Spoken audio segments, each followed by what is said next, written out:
F-16 പോർ വിമാനങ്ങൾ വീണ്ടും വാർത്തയിൽ നിറയുകയാണ്. പുൽവാമയിൽ ബലാക്കോട്ട് തിരിച്ചടി വന്നപ്പോഴാണ് F-16 പോർ വിമാനങ്ങൾ നേരത്തെ വലിയ ചർച്ചയായത്. പാകിസ്ഥാന്റെ F-16 പോർ വിമാനം തകർത്തെന്ന ഇന്ത്യയുടെ വാദം തെറ്റാണെന്ന് പറഞ്ഞ അമേരിക്കൻ മാധ്യമത്തെ തള്ളി US പ്രതിരോധ മന്ത്രാലയം രംഗത്ത് വന്നിരിക്കുന്നു.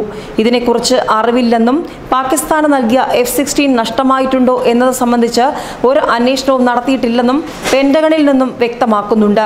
പാകിസ്ഥാന്റെ പക്കലുള്ള F-16 വിമാനങ്ങളുടെ എണ്ണത്തിൽ കുറവ് വന്നിട്ടില്ലെന്നും തങ്ങൾ കൈമാറിയ എല്ലാ വിമാനങ്ങളും പാകിസ്ഥാന്റെ പക്കൽ ഇപ്പോഴും ഉണ്ടെന്നും കഴിഞ്ഞ ദിവസം ഒരു അമേരിക്കൻ മാധ്യമം റിപ്പോർട്ട് ചെയ്തിരുന്നു.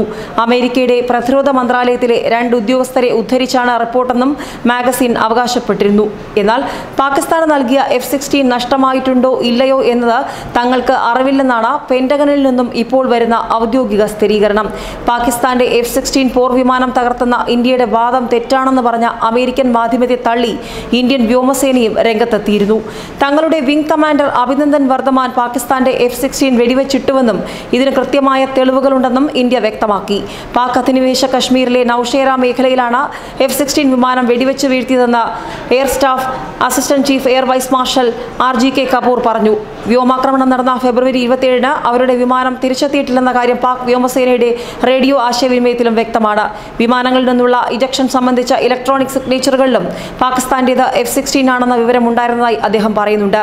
പാകിസ്ഥാന്റെ F-16 ഉപയോഗിച്ചതിന് തെളിവായി അന്ന് വിക്ഷേപിച്ച മിസൈലിന്റെ അവശിഷ്ടങ്ങൾ ഇന്ത്യ പുറത്തുവിട്ടിരുന്നു.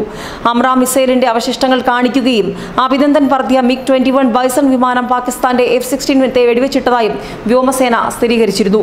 പാകിസ്ഥാന്റെ F-16 പോർ വിമാനം തകർന്നു വീഴുന്നത് താൻ കണ്ടെന്ന് വിംഗ് കമാൻഡർ അഭിനന്ദനും ഡീബ്രീഫിംഗിനിടെ വെളിപ്പെടുത്തിയിരുന്നു. F-16 വിമാനത്തെ താൻ കൃത്യമായി ലക്ഷ്യമിട്ടെന്നും R-73 മിസൈൽ വിമാനത്തെ ലക്ഷ്യമാക്കി അയച്ചെന്നും അഭിനന്ദൻ വെളിപ്പെടുത്തി. തുടർന്ന് F-16 വീഴുന്നത് കണ്ടെന്നാണ് അഭിനന്ദൻ വർദ്ധമാൻ ഡീബ്രീഫിംഗിൽ പറഞ്ഞത്. എന്തായിരിക്കും ഇനി ഇതിനെ ചുറ്റിപ്പറ്റിയുള്ള ആശയക്കുഴപ്പങ്ങൾ? ഇതിനൊരു വ്യക്തതയുണ്ടാകുമോ? വീണ്ടും F-16 വാർത്തകളിൽ നിറയുമ്പോൾ ഉയർന്ന ചോദ്യങ്ങൾ ഇതൊക്കെയാണ്. ന്യൂസ് ഡെസ്ക് മലയാളി വാർത്ത.